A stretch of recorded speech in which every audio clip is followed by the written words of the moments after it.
Thanks for joining us on Not Boring CEs, where we don't think you should be bored to death while getting your continuing ed. Keep listening here, then hop over to notboringces.com to get all your online CE credits.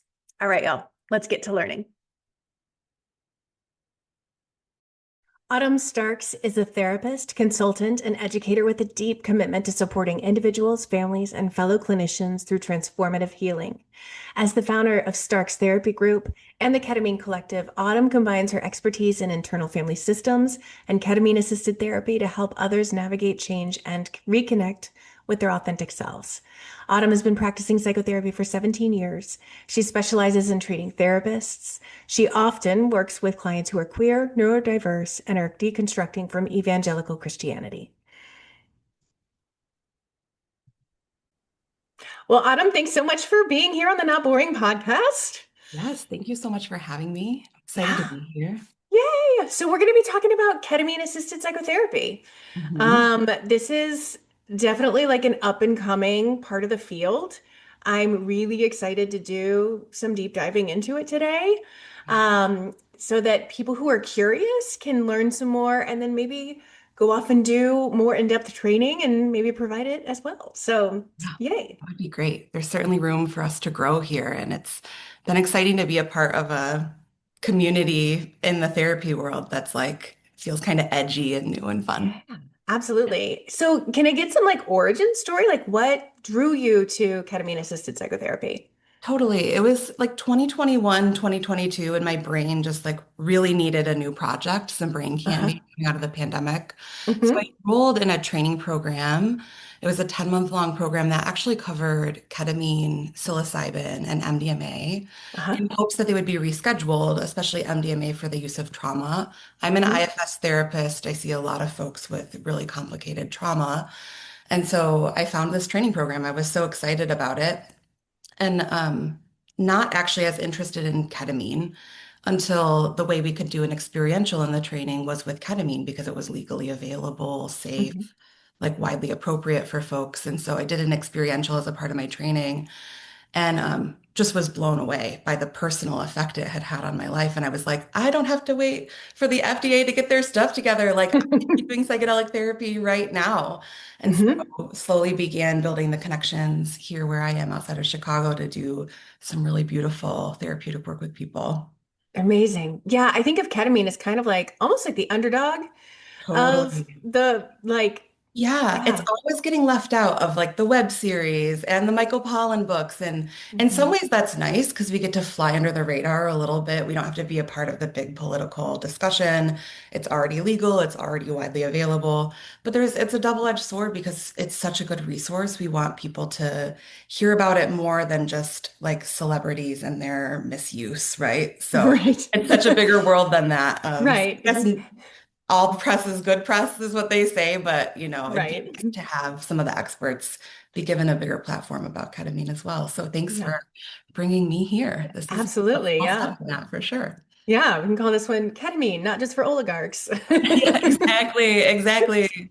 Not just to convince yourself things aren't true. We're making such a good case already for the therapeutic use of ketamine instead of Mhm. just here, have some ketamine and leave you Yes. be like they do in some other clinics or, the wealthy. They can get Yeah. anybody to do anything. So, Yeah. Yeah.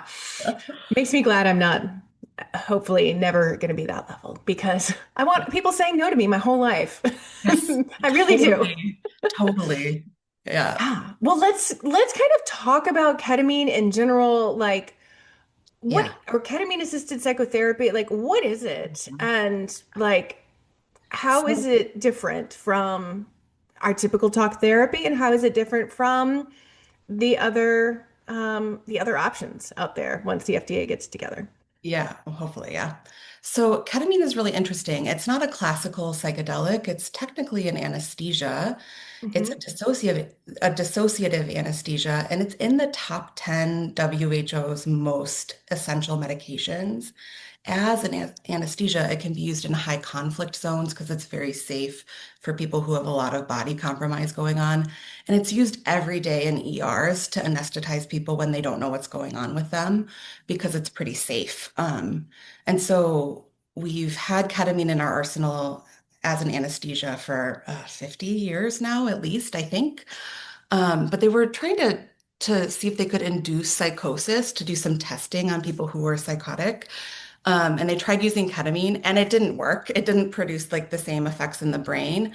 But they found that, folks who were suffering and struggling enough to sign up to be a part of a research study, they started getting all these antidepressant effects from like how so many pharmaceuticals are discovered. Well, it doesn't do the thing that we thought it was going Hmm. to do, but it does this other thing really well.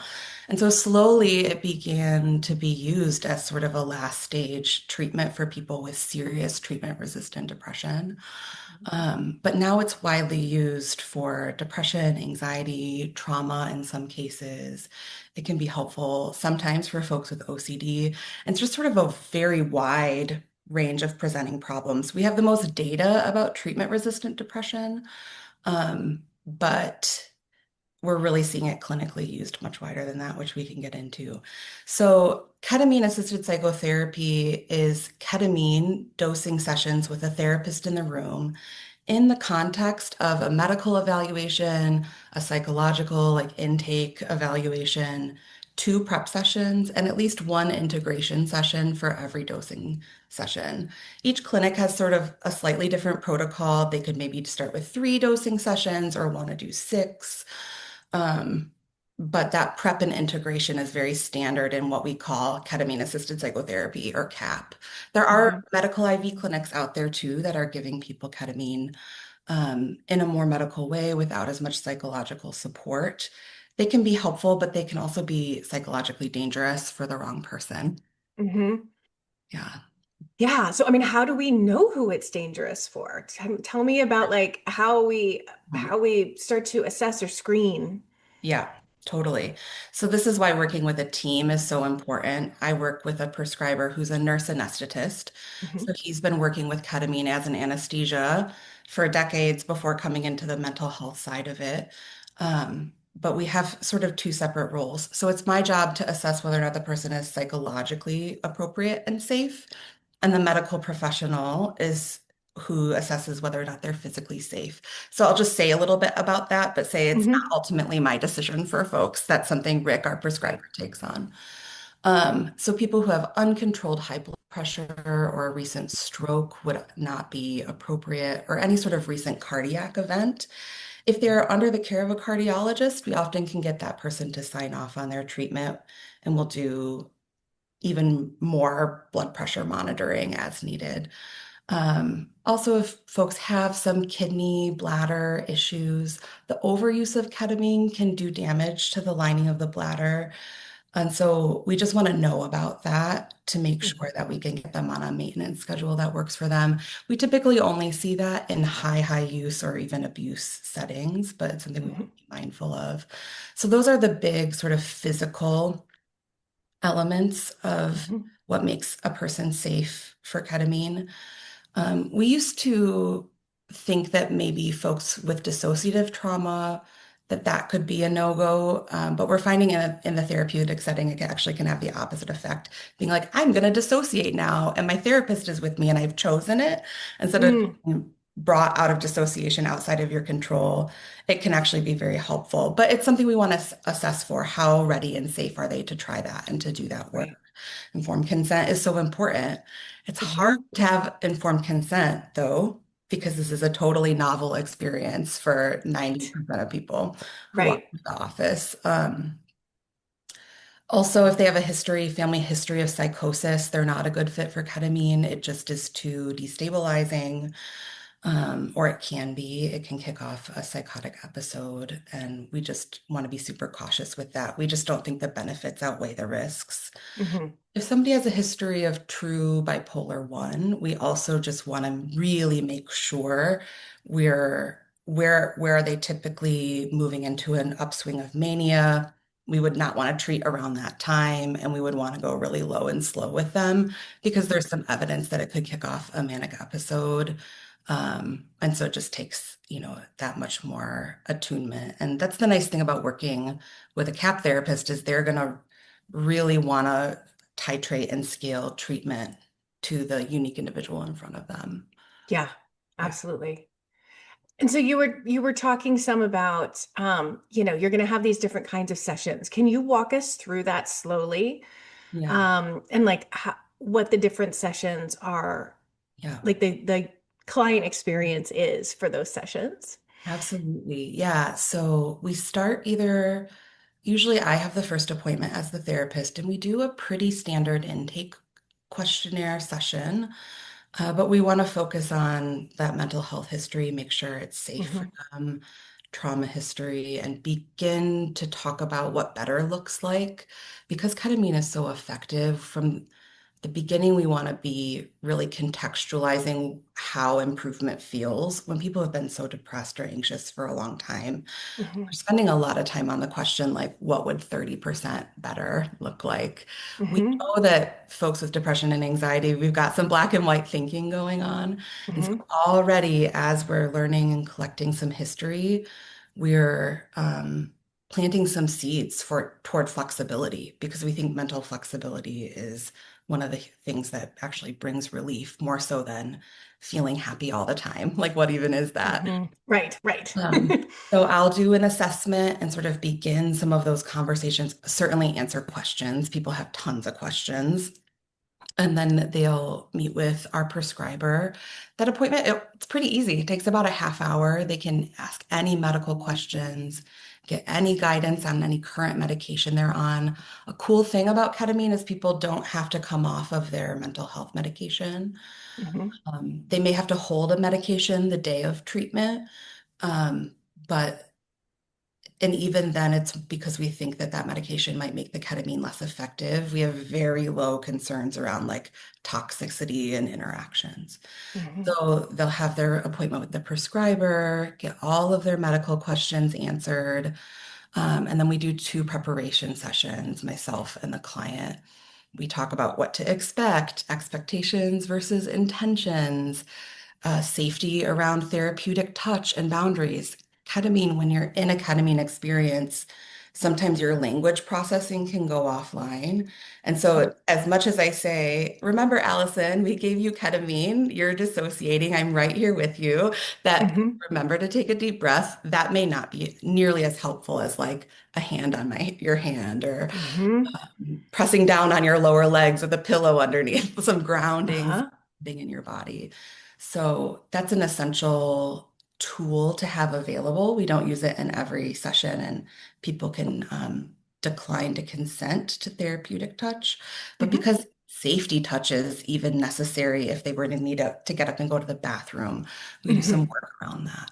Yeah. Uh, we also dig into any substance use history they have, see if they have any comparable experiences.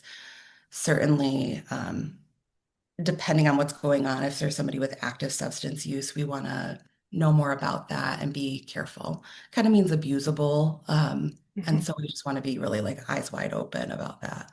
Yeah. It's interesting.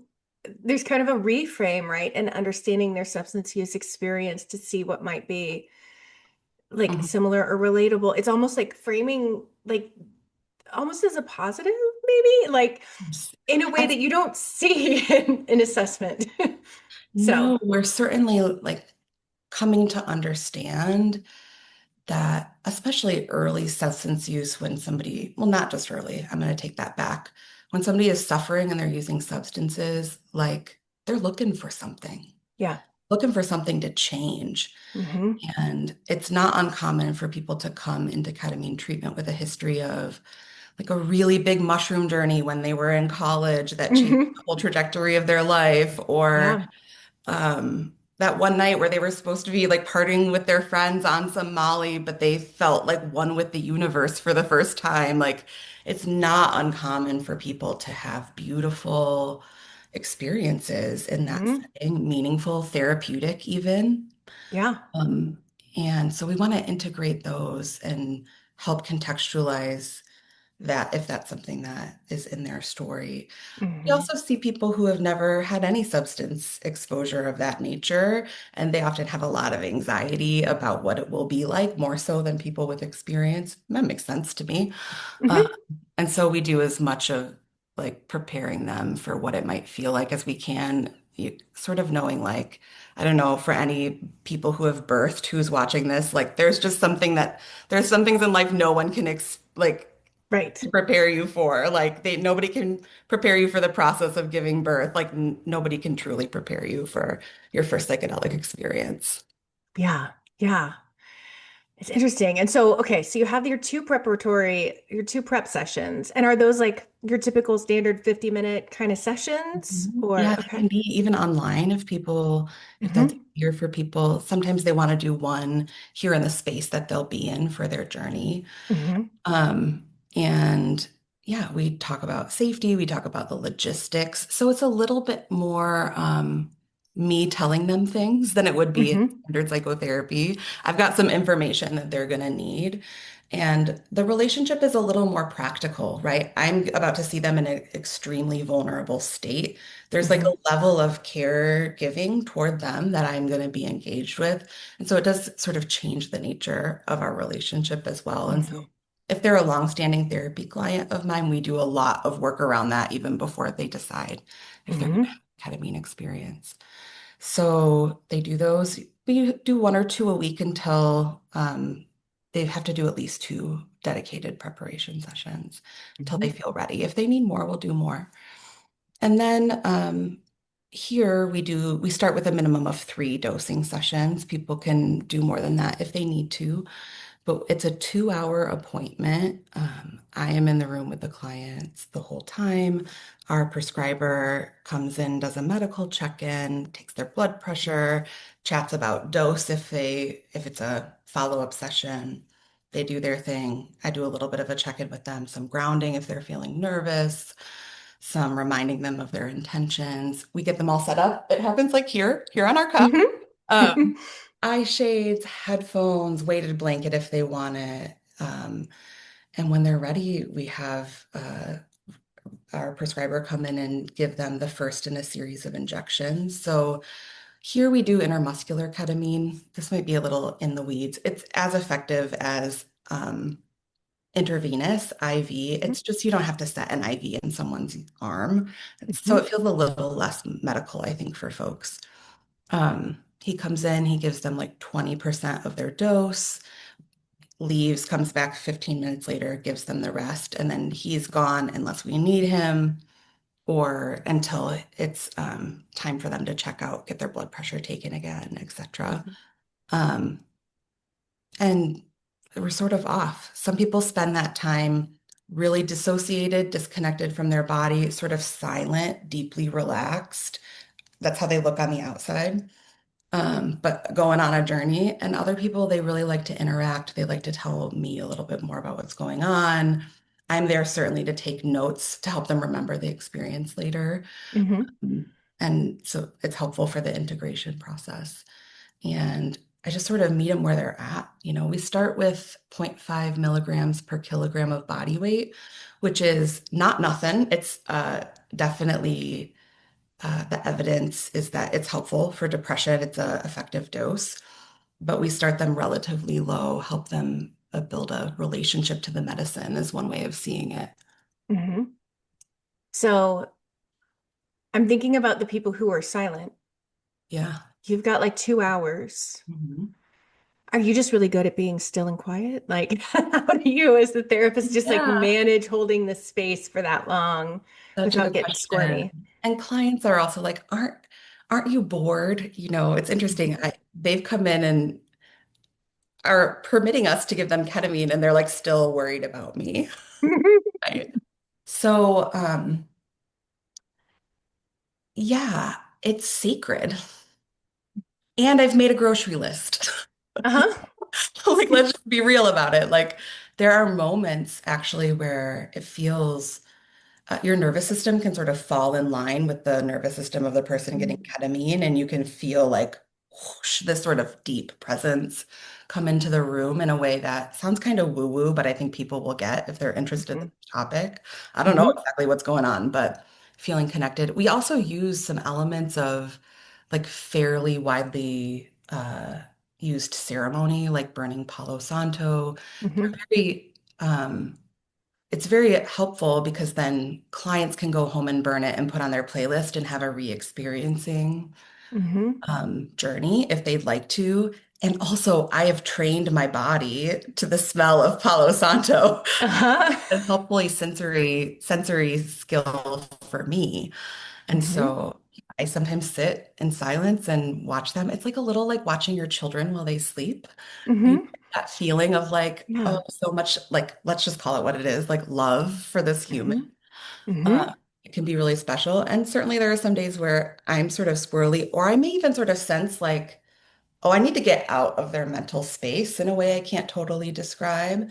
And so then Mm-hmm. I'm certainly like, I'm not going to be scrolling on my phone. That's not going to be helpful. But I may be checking things off my to-do list. And if Mm-hmm. I'm feeling really distracted, writing a couple notes about that down so that I can be more present.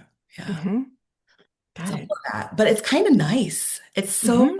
It's not just kind of nice. Like I'm not the primary, I don't think I'm ever the primary change agent in the room, but Mm-hmm. clients really put that on us. And to Yep. have this third thing of their journey, their ketamine experience, the focus on their experience where I'm just truly there as a support in a way that's more obvious to them, like, it feels actually like such a relief. Mm-hmm. It sounds incredible. Yeah, Yeah. super powerful. Yeah. Yeah. So they have their first session. Hmm. It's 2 hours. I'm assuming they need a driver to get Yeah. home. Yep. They have to Um, be driven home. They're usually experiencing the ketamine for about an hour of that time. And mhm, so then they come back out and we gently check in with them. Sometimes there's a lot to say. Sometimes they're sort of still needing some space. Um, but we may do a little integration even right there, which is just like talking through the experience, very beginning meaning making. But we take our time with that, thinking through what does the rest of their day look like, making sure that they've given themselves a light day, even though they said they would. Sometimes people are like, well, then I've got this work meeting at 2. mhm. No, you don't. Like, no, you don't. Stop Mhm. it. You can miss me with that. Like, you do not. And then we see them the following day for integration. Yeah, they need a Okay. ride home, or they can take an Uber, Mhm. if they're Mhm. comfortable here. So, Got it. And so they come in the next day for integration. Is that like a standard session length as well? Like yeah. a 50-minute? Yeah, it's a standard session length. It can be online too. Hmm. Um, and people always want to know, what do you do in integration? And I'm like, whatever we need to. Hmm. They've just had a Hmm. big experience. They might really need me to read through all of the notes because they said they talked a mile a minute the whole time and now they are struggling to remember it.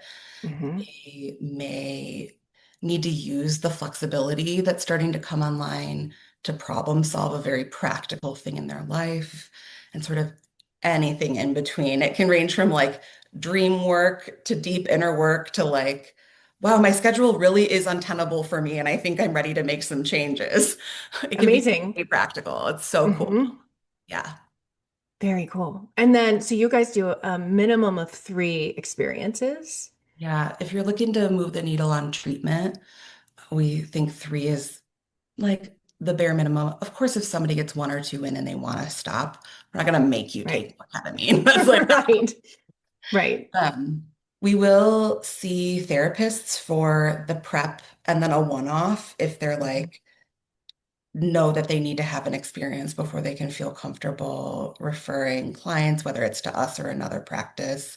Hmm. Um, and and just because I think most therapists have like a little bit more containing support.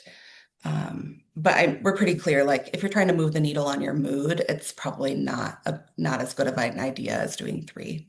Hmm. Got it. And so, and how spread out are those 3 experiences?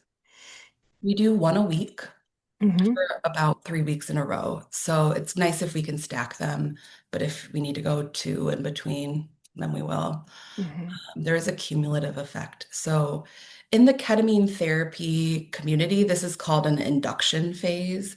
So we've learned that the antidepressant effects for ketamine, like the physical effects, they can hang around for like a couple weeks up to maybe a couple of months. But when you stack them, there's this cumulative effect that happens. Hmm. And one-offs just are not as effective until whatever the therapeutic stuff that's getting opened up, it will usually lead to some other lasting change, which is also contributing to what was exacerbating mood and anxiety stuff. And so the symptoms can go away in that way as well. So take it back a couple steps. Some people come for that induction period of 3, and they're good. They got unstuck and they're moving forward in their regular therapy, and we don't Hmm. see them again.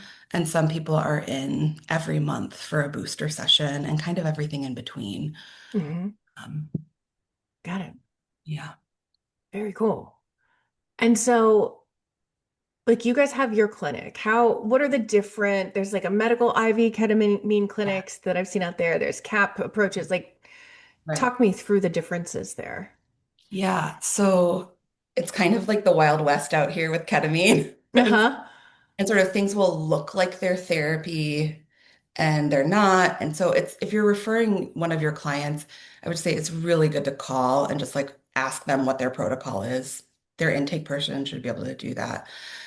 The way it works in CAP is that whole container of evaluation, preparation, dosing sessions, and integration with a therapist. The therapist is in the room with the client through the whole dosing session. Mhm. And then there's medical only. So they're treating mental health, but it's medical only in that you're only working with medical staff. You're working with a prescriber, and there's often very little preparation. It is less expensive usually because there's a lot less professional time. There's no therapist in the room with you the whole time. Mhm. We have some really good medical only clinics here that allow therapists to come in and sit with clients, that will give a little extra support if needed, that are super safe and responsible. And there's medical clinics where clients go in and they're in a big room in like a hospital setting and there's just curtains between people. So Mm. I don't, we end up seeing a lot of people from that sort of zone of medical ketamine because they'll come to us and they'll be like, um, I have to keep doing ketamine treatment because it's helped my mood so much. But it's almost like the way they were giving it was quasi-traumatizing. Can you Mm. need Yeah. help? And we end up doing a lot of sort of repair, even around their relationship to the ketamine experience, Mm. because you become highly suggestible. Like bright Right. lights are too bright, like noise songs are too loud, like you can be hallucinate, like you need to be held in Yeah. a container with attunement. Um, and so that's really some of the big differences. And then, of course, there's ketamine given in medical settings like surgery suites every day, which is Hmm. different. They're being given a much, much higher dose um, for, you know, they're unconscious. Hmm. Yeah. Yeah. Yeah. Yeah. And then people can kind of split the difference, right? They can be seeing their therapist and go in for IV only if that's all that's available, and then see Mhm. their therapist the next day to do some integration. So there's certainly like room to play with that. But we provide here like a full-blown CAP model because we think it's the safest and because I'm a therapist. Like I Right. want to get to do it. Right. Want to get to be, it's like what I'm wanting to do. So yeah. Yeah. Yeah. When I just think about like, I don't know, the cutting edgeness of CAP and how it's thorough. I mean, it's thorough, It's despite like so much of this being relatively new, totally. um, in this context, I should say. Yeah. Totally. It very much borrows from what we've learned from both research and even indigenous containers around psychedelic medicine, Hmm. of like space being held, of preparation, of mindfulness, of integration, like the psychedelic concept around set and setting, like your mindset, the set of like how you've prepared yourself for the journey, and then the room that you're in, the setting that you're in, who you choose to be with. I mean, most psychedelic researchers say that set and setting is the main thing that causes people to have, top 5 most healing experiences or top 5 most terrifying experiences, although sometimes Yeah. they can be the same thing sometimes. But Right. Right. Hmm. we really borrow a lot from that world. Yeah. Yeah. Grateful for it. Absolutely. Yeah. So, can you tell us just a little bit more about CAP? Like how, like What are the training requirements for therapists? What are some ethical considerations, scope of practice kind of stuff? Totally. So the training programs vary wildly, right? I was in a 10-month psychedelic training program where we were meeting once or twice a week. I had a ketamine experience as a part of my training, and that's sort of the most you can have because I'm a nerd, and so I want to. Hmm.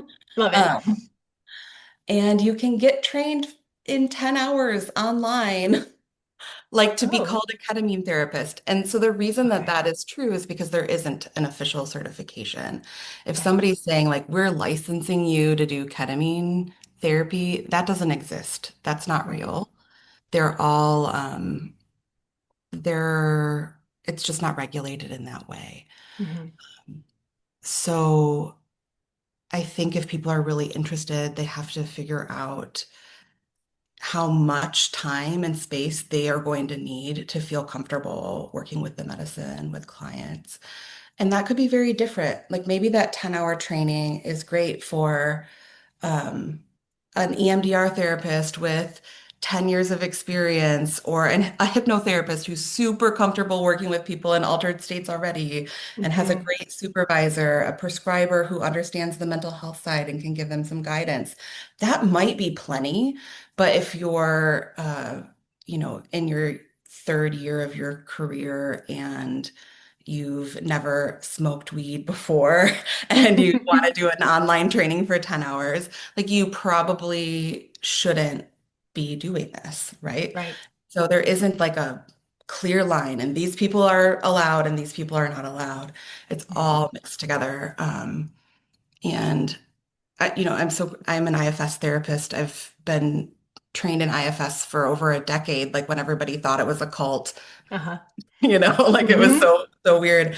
And just finally now I'm starting to understand like, oh, I've been holding people in altered state work for the last decade. Huh. Yeah. Inner work, eyes closed, parts work Hmm. is hypnagogic altered state work. And I'm so grateful for all of those years because I can bring them into what I know about ketamine in ways that are easy to talk about and other ways that are kind of hard to name. Hmm. So I don't know that that's super clarifying for the people listening, but it's like you got to kind of gauge what transferable skills do you have. Be honest with yourself about how much supervision or ongoing consultation you'll actually engage in. And if it's Hmm. a lot, then I think a lower demand program is good. But if once you know you've like taken your post test, you're done for a while, Hmm. then go with a more robust program. Yeah. Well, and like the CAP program is the robust one, right? Like you can't say you're a CAP trained therapist with any of the 10-hour programs, can you? You can. Oh, you can. Oh, interesting. Okay. I keep trying to make there be this like official thing that it sounds like there just isn't, but Just isn't. There yeah. just isn't. And yeah, if people are considering programs, it is so important that you ask to speak to a couple people or even just put it out on some of the big like listservs in your area or however you're connecting with other therapists, not even going through the organization and just being like, do you know anybody who has done this program? Will they talk to me for 15 minutes? Hmm. 'Cause that's if you're gonna, especially in a bigger program, investing a lot of money, it's really Yeah. important to do some homework about that. Yeah, absolutely. Yeah. Yeah, it's interesting, like your point about as an IFS therapist, like people being in this hypnagogic state. Like I'm not trained in IFS, but I have had IFS therapists and done Yeah. IFS as a client. And it absolutely is. Um, and it does, like I can see how Hmm. talking about what was going on, eyes closed, out loud is similar to integration, right? Like you're almost like bringing this internal experience out to show and That's process and understand what it means. That's right. We can, in preparation and integration, I usually use IFS in a more long-term way, right? This is Mhm. short-term treatment Right. at the end of the Hmm. day. It seems like a long time, but it's like, 8, 12 appointments, Right. short-term therapy. So we can sort of back up off of IFS and really use parts language that can be so Mhm. helpful in the preparation process of Yeah. tell me about the parts of you that are excited. tell me about the parts of you that are scared. Like really inviting people to bring all of what they're feeling about the experience into the room in advance. That language is just so helpful. It helps people, I think, be more honest than they would otherwise be because Yeah. it gives them room to be complicated and to not think, Hmm. um, they're scared.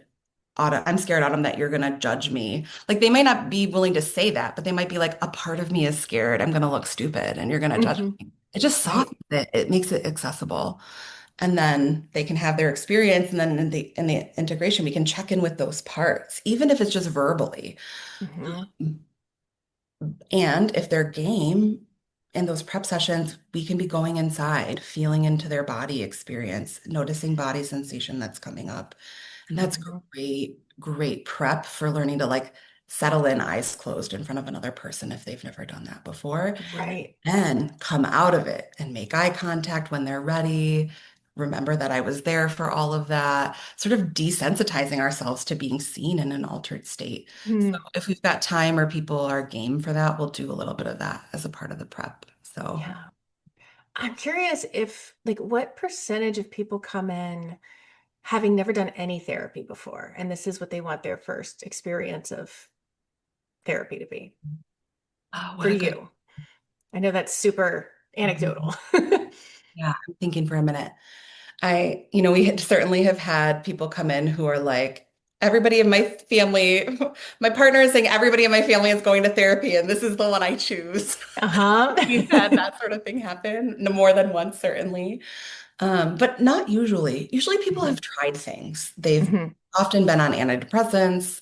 They've often tried multiple types of therapy, and this is usually not their first rodeo. Hmm. Um, Most people aren't like, you don't have like a cough and then you're like, I'm gonna go in and get IV antibiotics. Like Right, right. that's just not how it goes. Um, and my real clinical specialty outside of CAP is working with therapists. So I often am attracting sort of healers and therapists and or people who have just really been doing their own work for a long time, and this is the next thing that they want to explore. Hmm. They're maybe feeling stuck in their inner world. They're going through a big change. They're going through some identity stuff. And this can be really helpful for that too. It's not just for like profound and complex depression or things like Hmm. Right. And that's an interesting thing too, of like who decides to do this when, that. Mhm. right? Like, because I do think of it as like profound depression. That's how I was first introduced to the idea of ketamine therapy, right? Oh, it's But how yeah, it can be really like just thinking about all the big transitions we all go through in life it's huge. Yeah. and having a different way of approaching a transition than you may have before, Yeah. how novel that can be. Yeah, I would say our clients sort of fall into a couple of pools. So certainly we have folks with profound treatment to like treatment resistant symptoms. Hmm. One thing that I have to say at some point here is that it can be extremely effective for people with chronic suicidality. Hmm. And so I probably should have said that sooner. Hmm. But um, Amy, you have to be so careful working with folks with chronic suicidality around hope, right? They've Yeah. already read all the forums online. They think this is going to work. And so we have to do a lot of sort of safety. What will you do after this if this doesn't work? This is not the last shop on the block. Like, really, a lot of Hmm. prep around that because it works very well, but not for everybody and not immediately. Hmm. Um, but yeah, it's so much faster acting than starting a new SSRI. Usually within a day or two, maybe three, we have a good sense if this is going to create some level of relief around depression. And then by the third session, we may be seeing people's relationship to their suicidality really change for the better. Hmm. So we've got that sort of pocket of people, lots of med history, lots of therapy history. Some of it's worked, but not well enough. And so we have that group. And then sometimes there's some overlap. But we also have people who are sort of more seekers. They're interested in psychedelic work, but they're not interested in breaking the law.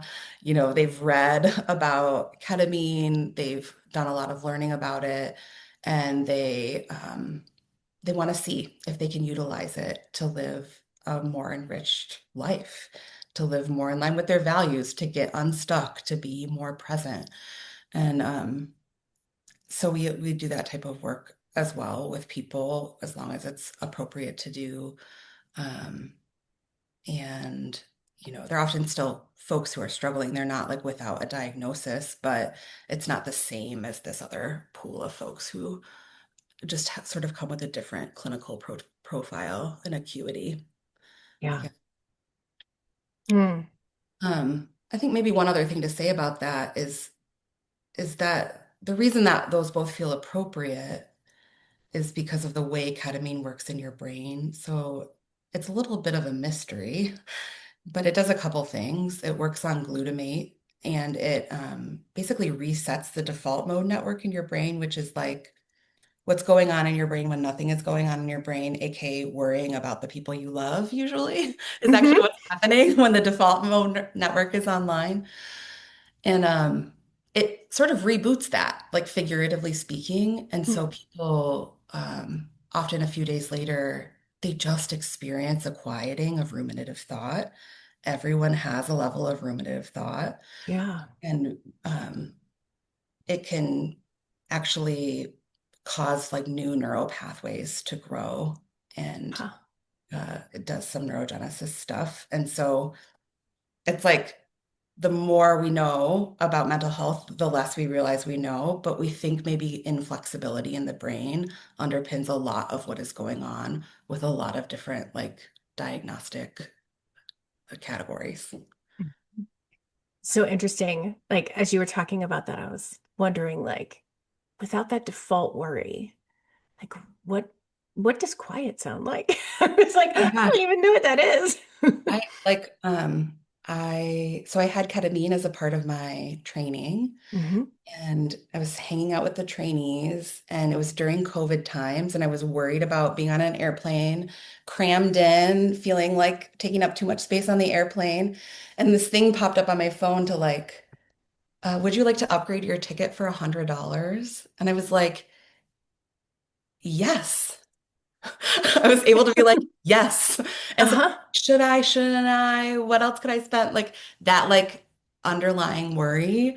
And Hmm. it was great. I had just had a ketamine experience. I needed the space. I needed the Hmm. care. I needed the containment of like, not being crammed next to everybody in this huge airplane. Like Hmm. just gave me the capacity to take a breath and like care for myself. Yeah. Or I'd be scrolling on my phone and be like, this is not satisfying me. And I would find myself literally for a few days after, like sitting and staring and feeling good about that. Like just being, like meditate. Wow. Hmm. Like, oh, I get it now. Hmm. And that doesn't like last and last. I'm not like an enlightened creature now, but But you have like adult experience with that, it's right? Like I don't remember that.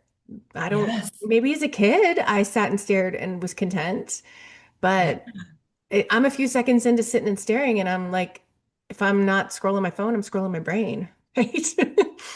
Yeah. It's like the ketamine experience is such an altered state that even if we can work our way back to it 5% of the way with our imagination later, Hmm. it it just is a totally different way of being. And once you've experienced a totally different way of being, you look at your current ruminative suffering and you're like, wait, I think there might be a totally different way of being. Yeah. But you Yeah. actually have a tool that can help give you that lived experience of it, and then you can work your way back to it more often, Mhm. more of the time. And is that a part of what you're helping them with in integration? Yeah. Like how to re-access that and to like I think like so many of our skills in therapy, it's like we might learn the skills, but then we don't use them. It's like remembering to remember. Yes, yes, exactly. And so we do some of that in the room, and then I also will be bugging them about Mhm. doing that outside of our sessions. Yeah. Um, I'm always sort of with some people, I'm needing to push them to do more integration because they're kind of not giving it the space. And with others, especially therapists, I'm needing to tell them to chill because they're trying to suck the marrow out of every bit of Yes. it. And I'm like, y'all, hmm no, I can see that, wholeheartedly see that. Yes. we kind of got to go both ways. So like read it, hmm read the person where they're at and maybe what sort of permission or prompting or nudging they're needing. hmm Yeah. Yeah, that's interesting. Because I think about like, one of my college mushroom experiences, right? And it's like I still remember all the words. I still Mhm. remember how I described the experience afterwards and how I felt it had changed me, but I don't feel it. I wonder if you could. Hmm. If you could remember the type of music that was playing, or if there was certain scents around, I wonder if you put some eye shades on and laid down and got under a weighted blanket. I wonder if you could revisit it. Maybe Huh. not. Yeah. Gonna have to find some Meditate. grass to lay down in and Yeah, exactly, exactly. hmm And just see if it'll come to you or something else connected to it, right? Like integration is not like, and then we do our integration session and we're done. Right. I'll be living my life and I'll get like a memory of an image from a psychedelic experience. Maybe it was 3 years ago or 5 years ago, and it'll be contextualized and mean something new to me now. These experiences are a lot like dreams or like a diamond, right? You can look at them and you can see this facet, and then you can click and like read something totally new in the stone. hmm And perpetually we can do that usually. Yeah, and it's usually quite helpful because the world is so symbolic. It's like hmm so abstract, especially with ketamine. It's a Yeah. very abstract experience, more so than mushrooms, for sure. Although certainly those experiences can be abstract as well. So Yeah. yeah. Are there like, let's say we fast forward into an idealized future Mhm. where all these options are on the table. Are there are there certain presentations that you would recommend for each of the different, Yeah. yeah. It's a good question. I think if we were able to use lots of different types of psychedelic medicine here, um, many people would still start with ketamine for the hmm very simple fact that it's short. So you're in and out in an hour, and Right. it's great training for other longer journeys, things like mushrooms or psilocybin or MDMA. You're in that for 4 to 6 hours, maybe even 8 hours. hmm And because people don't have to come off of their other medication to do it. So maybe we would send people still through a course of ketamine treatment in conjunction with their prescriber, reducing medications that we just don't have a lot of clarity how safe they would be with hmm things like psilocybin and MDMA because of the serotonin interactions. So, I mean, you can't tell me that all these kids at the club like aren't on Lexapro and Molly. Like, Right. I don't think it's a huge, like, I'm not a medical professional. Don't take my medical advice, anybody here, okay? But I think like we've we've been so restricted in how much we're able to study that there are some theoretical concerns. hmm Um, so that's number one. I think many people would still start with ketamine, and then and I think the data around trauma and MDMA is just undeniable. hmm I can say I've learned like through others that in the underground community, it's really common to start people with MDMA and then move them to psilocybin, no matter they're presenting like symptoms. hmm Um, and so it would be so great if we could bring those people out of the shadows and really learn from why they're doing that and how they're like conceptualizing it, because there's a lot of knowledge there. Yeah.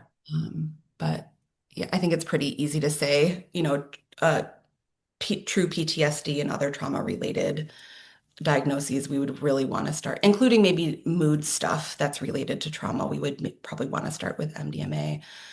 People at the end of life, though, there's a lot of data about psilocybin and end of life, and hmm also mood stuff in psilocybin. They're Yeah. doing a bunch of testing about LSD here in the Midwest right now. It's really like interesting work being done. hmm Yeah. Yeah.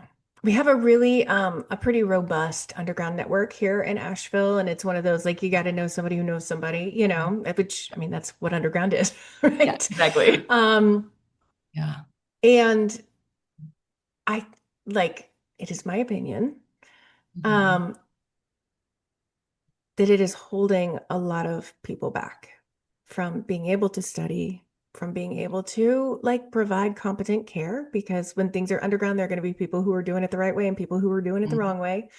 Right. Yeah. Um, so there are like care issues that can arise Yeah. when somebody's kind of jumped on a bandwagon instead of like coming in well trained and wanting to do it the right way. Yeah. So, Yeah. I yeah. think I, yeah, again, like this might sound kind of out there, but I think that like it calls to people. Hmm. Medicine work, including ketamine work, but other psychedelic work. I don't really know. I'm very agnostic. A therapist friend once said to me, like, I believe in that on Tuesdays and Thursdays. So that's what I'll say about it. I work a lot with people with religious trauma, and so I'm way more Hmm. comfortable with the not knowing, but being Yeah. like, what's there?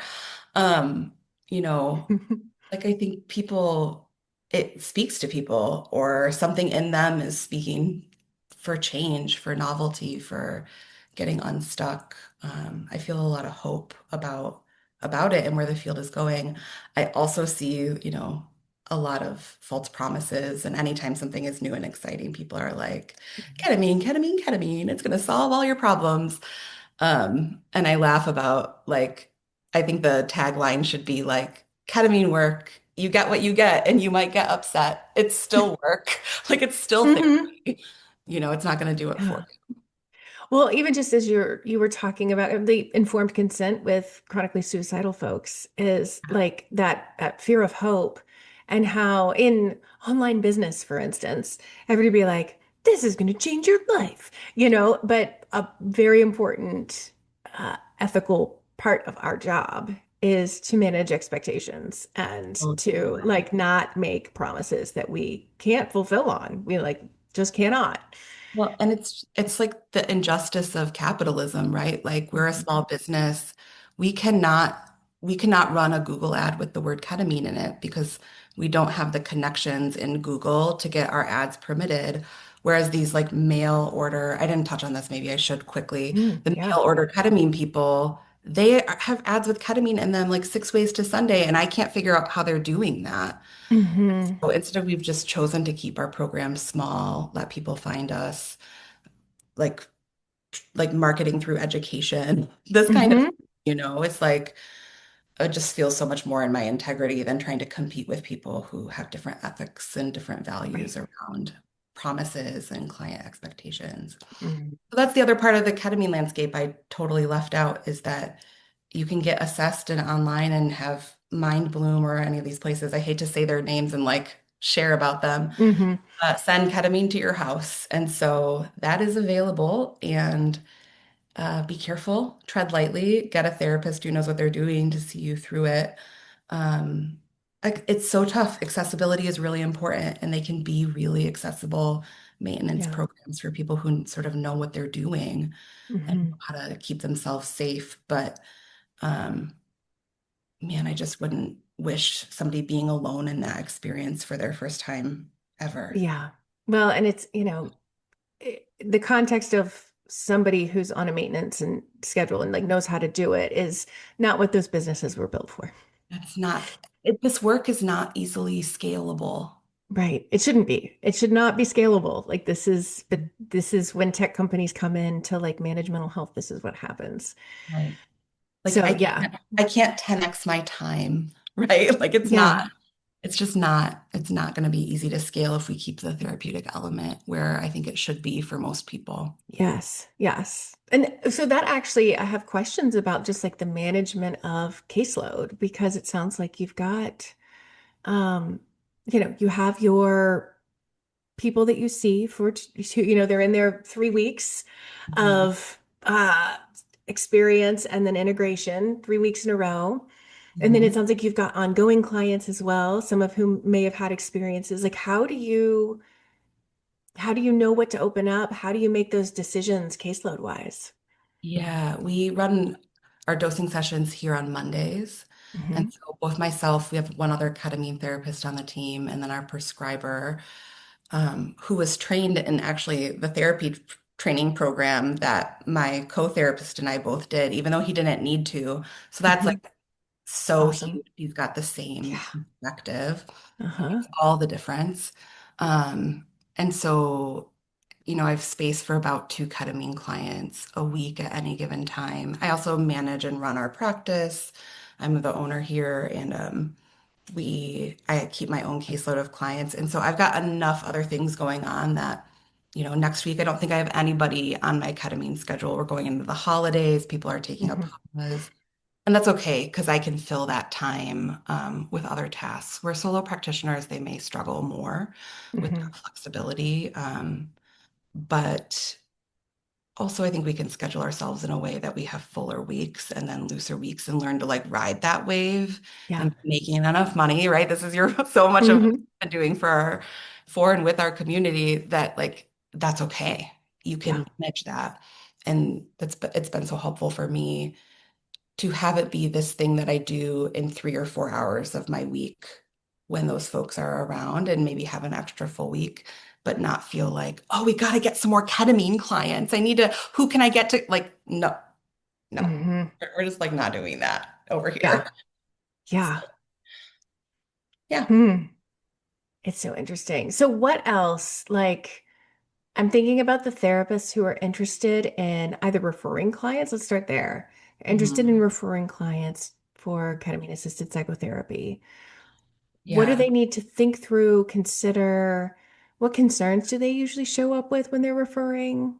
Yeah. One of my favorite things about what I do is getting to work with therapists who are sending some of their most stuck clients. Hmm. It feels kind of nice. I can like float in with this really powerful tool and float Uh-huh. back out like their little Yeah. ketamine fairy godmother. But not just for the clients, for the therapists, right? Who like are just holding so much space, not seeing change, managing their own reactions to that. It's it's a lot. So I think any good CAP program is going to make time and space to talk to you Hmm. as a therapist who wants to make referrals.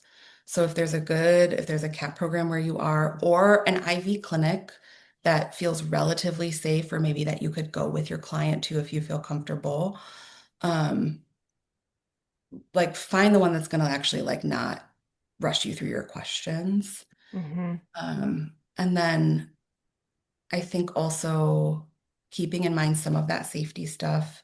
You're not going to know all of their medical history. That's okay. Um, but I think it can help many clients most of the time. I think when in doubt, it's okay to let a client know that this is an option and then like take several steps back and see what they do with it. Um, as I started doing this work with my existing clients, I sort of was just like, I'm going to mention this to my clients. I'm also changing my schedule. It's a good time. And then I'm going to back way up because I don't want them to feel like, oh, I should do this. Autumn's doing it. It's her new favorite Right. thing. All of her good clients are doing it. No, like, no, we're not doing Hmm. that. So, yeah, but I think not just stopping the conversation at your most stuck clients or your most depressed clients. And if you're interested and you're curious, go have your own ketamine experience. Hmm. Like find a clinic or a CAP program that's willing to treat you. We also here in Chicagoland, we run a ketamine group for therapists to make it more affordable. You have to go through some prep and then you can join any of the months of experiential and integration that you want to join. We started it at the beginning of the year when I was like, I have to do something. The world is on fire. Uh-huh. What is the sharpest tool in my shed right now from a helping humanity perspective? Oh, I think it's probably ketamine. Who do I most want to care for right now? Oh, it's the other therapists. Hmm.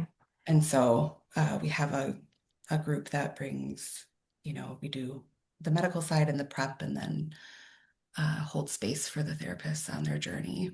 Got it. So there are like multiple people in the room for the Mhm. journey and then for the integration also. Yeah, Awesome. it's still not cheap, but it makes it Right. scalable, Hmm. more affordable, and for clinicians to get the support that they need right now. Yeah. So Yeah. there may be other programs like that in other bigger cities. I think I've heard of other Mhm. people like sort of borrowing our model. We've been in contact with other people who are doing similar things and shared notes.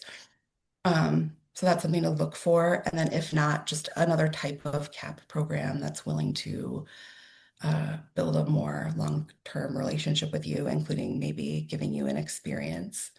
Hmm. Uh, that can be so, so helpful. Yeah.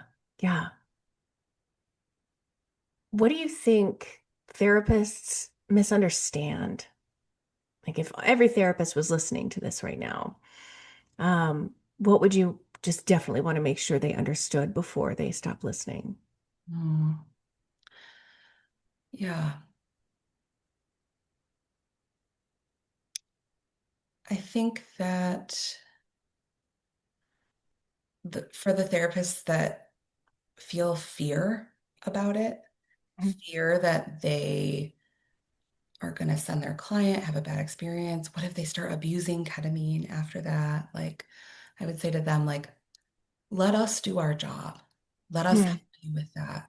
Let us be the ones to help that person determine if this is safe for them or not. Like, you don't have to take that on.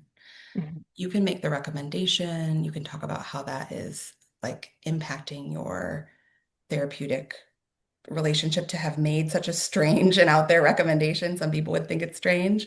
Hmm. Um, and then it's okay to leave it alone or to let us sort of do the work of informed consent and making sure that they're really a good fit. Um, because it's new and it's scary. And honestly, that's one of the reasons why it works, is because it gets people willing to take a risk. Mm. Yeah. Ooh, that's an interesting perspective. Can you say more about that? Yeah, so much of depression and anxiety and all these mental health concerns are rigidity, and there's stuck patterns and there's hopelessness and nothing will change and nothing will ever change. Or I can't do what I need to do to change. I should be able to change this. And so doing something hard and scary, like having a ketamine experience for the first time, is a challenge, but we've put it in this container so that it's so likely that they're going to succeed with facing this insurmountable, like sort of scary thing, this risky thing that they're doing. And then they get through it, and actually, maybe it was really pleasant. It wasn't scary, or it was a little bit of both, but they can see the meaning in that and they can see the value in that. Like facing a fear, overcoming an obstacle, we know that it can create some momentum, Hmm. can make other hard things seem a little less hard, than people like, jumping out of an airplane or something. Like after you've done that for a few days, you're like, well, I can do anything. Hmm. And there's Yeah. something really to that. I think the momentum of hope that things can be different than this, and I can do challenging things to make them different. Hmm. Yeah. And I think about like just the confidence in doing that you gain when you do anything hard, right? And this is like an assisted hard. Mhm. Um, It where is. It's you've got a lot of support yeah. and like Yep. you will do it because it's in your like it's in your muscle. You're like, here you go, you know. Yeah. Yeah. So Well, that's the interesting. other reason we really invite therapists to experience it for themselves, right? Hmm. Because you, whether literally or figuratively, you build a relationship with the medicine in the space, and there's an element of trust that needs to be built, right? Hmm. Like you cannot have a ketamine therapist giving a client ketamine who's like too afraid to have a ketamine experience themselves, right? Right. Maybe if there's some real counterindications, we're not going to like require all of our therapists to take ketamine or something, but like yeah, like build the relationship, build the trust. You need to know what it's like to sort of be in that seat, I think. And Hmm. that confidence, though, clients know, even if you don't tell them, well, I had ketamine. I feel really grateful to have had ketamine in a training setting because it makes it so much easier to talk about with clients. Hmm. It feels so much more on the table and able to be shared about in a relatively open way. Um, yeah, like see for yourself, come and see what it's all about. And if it resonates. Yeah. Love it. Amazing. How can people, in case they're in the Chicago area, how can people get in touch with you? Yeah, they can send me an email through our website, starkstherapygroup.com. Just fill out a contact form, and then our admin will send that over to me. Um, and the group that we're running for therapists is called the Ketamine Collective. If you look on ketaminecollective.org, we're like very roughly building out our website there with more information, sort of building the administrative plane while it's taking off up off the ground. Uh-huh. But we've got info sessions. We've got I'll on our Instagram at Starks Therapy Group announce any trainings I'm doing. That's the main thing that we're doing right now, getting the word out through therapist training. Awesome. Amazing. Well, thank you so much, Autumn. I really appreciate your expertise and your time. Thank you so much for having me. It's been so fun to share. Yay. I hope that broadened your clinical horizons. Head over to notboringces.com to get your CE credit. Want to have a not boring conversation with me about your clinical area of expertise? You can apply there too. If you like this conversation, leave us a 5-star review, tell a friend, and be sure to subscribe for future conversations.